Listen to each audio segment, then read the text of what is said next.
This week on Keeper Heap.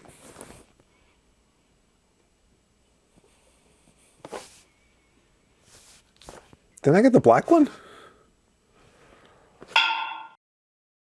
All right, I know what you're thinking. Sean, what the hell are you doing with this emulation box nonsense? Aren't you a retro gaming purist?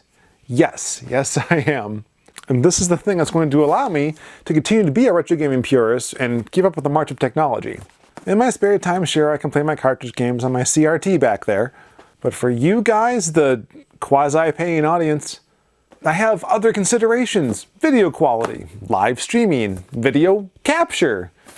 This will allow me to do all of those things. I hope. We did a previous Keeper Heap episode on the NES Classic Edition, as well as a follow-up on the games and all the NES tricks you can do with them. But the NES Classic Edition only has 30 games. I have a lot more. This is like a plug-and-play NES Classic Edition. Again, I hope. So today my two main goals are, one, to unbox this thing, and two, to see how much it can really do. There are certain inconveniences about Nintendo retro games, especially battery backup saves and the like, that I could really live without. Time saving, you know. And I just... now's the time. Alright, so next we'll unbox this and then perform some experiments. Goodness, this thing is tall. Alright, first things first. I did open this once already. Ah, there we go. Alright, let's start with the boring parts first. How about this controller? All the buttons I could possibly want. Home, shoulder buttons. Man, that looks funny. And micro or mini USB? I'm not exactly sure. I can never remember which it is. And where do I put the batteries? Anyway, probably not really a huge deal because I'll rarely use it, because I'll probably use the originals. Part of the charm, really. Okay, moving on. Oh, these are adapters for different regions. So if you live in Europe or Australia, anything like that. I live in the US of A, and I can just use the built-in adapter, 2-prong. Good to know. HDMI cable. Good. And then this appears to be the charging cable for this. So maybe the batteries are built in, lithium-ion, kind of like all the other modern stuff. Well, I guess we'll find out. Okay, on to the main event. Good grief, that's huge.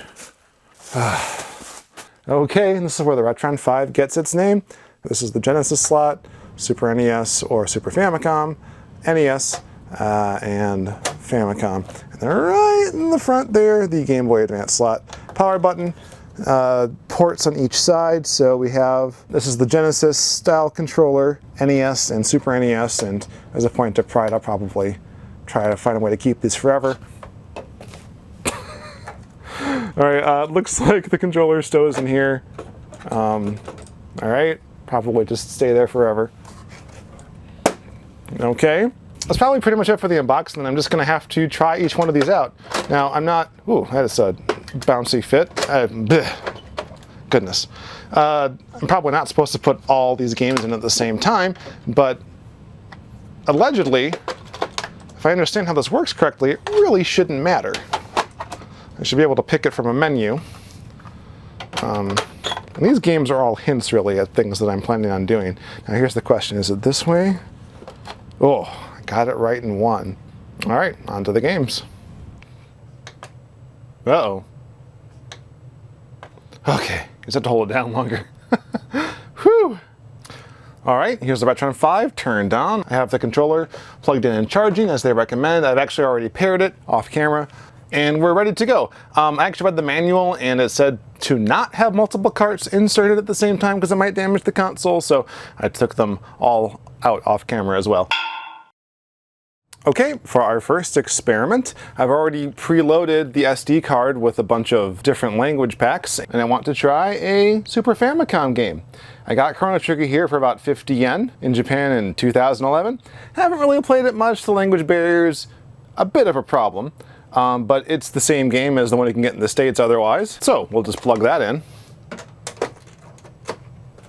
It's thinking. Oh, let's also plug in a Super Famicom controller while I'm thinking about it.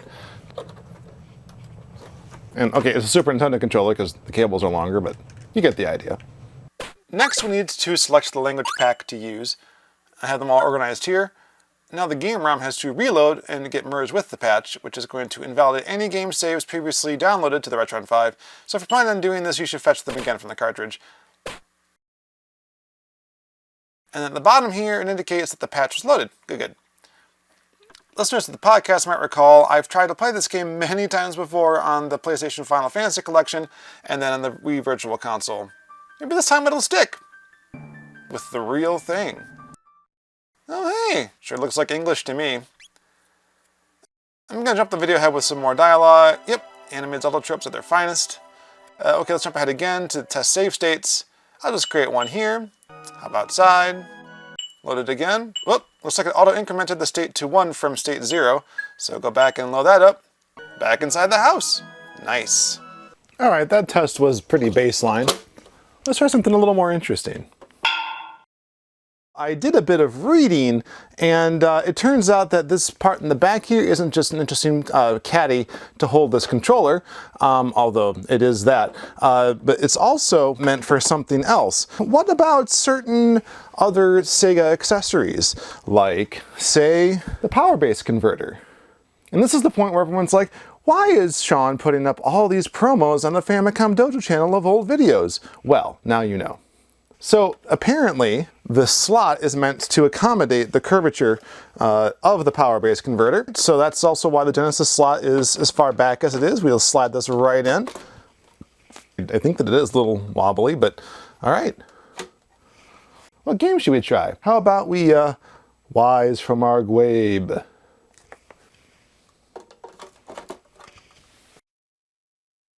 Well, that didn't quite work. Maybe I have to seat the whole thing at once.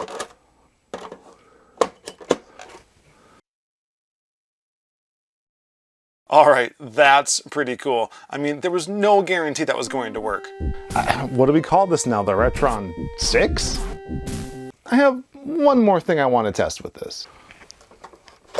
How about F-16 fighting Falcon? For those who've watched previous videos, the splash screen isn't the problem, it's the video mode of the game itself, which requires older SG-1000 video modes that didn't exist in the Sega Genesis hardware. So what if we start a game on the RetroN 5? Oh my god. RetroN does what Sega don't.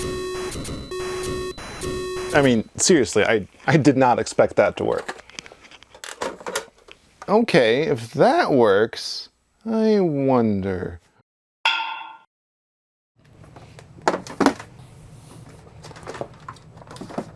All right, Famicom in the front, plenty of room to plug this in.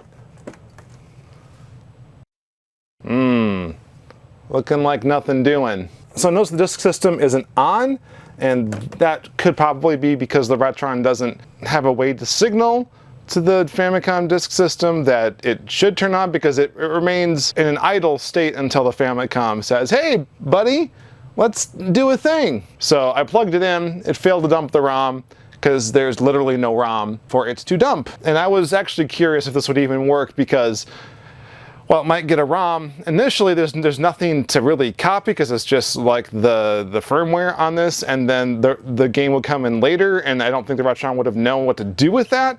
So, doesn't work. Not surprised. This theory is confirmed, unfortunately. So we have this Game Boy slot, the GBA slot actually, but it's supposed to work, if I understand, with any Game Boy game. So I'm going to use this Game Boy Color compatible Conker's Pocket Tales, a game that I have owned for years, but I've never managed to play. Looking good so far. Man, that is a big Game Boy game. Okay, whoa, wait, what's this? Is this part of the game, or is this a screen the RetroN's showing me? I honestly have no idea. I'm not about to blitz this card to find out. Sorry. Alright, so that was a bust.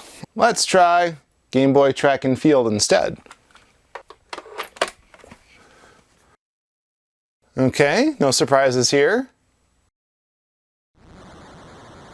I have many versions of Track and Field, and I've literally never played this version before, but I bought it cheap a few years back. Man, that music is good. Okay, okay, it even lets you select your events. I want to play this so bad. Sorry, please indulge me for a moment.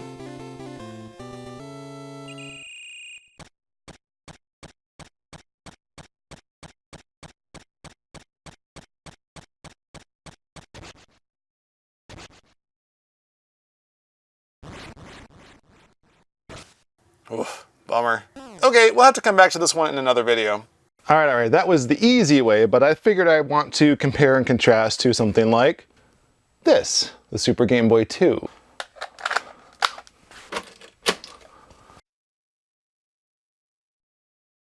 Well, it recognizes the Super Game Boy 2, but okay. Let's just try this, shall we?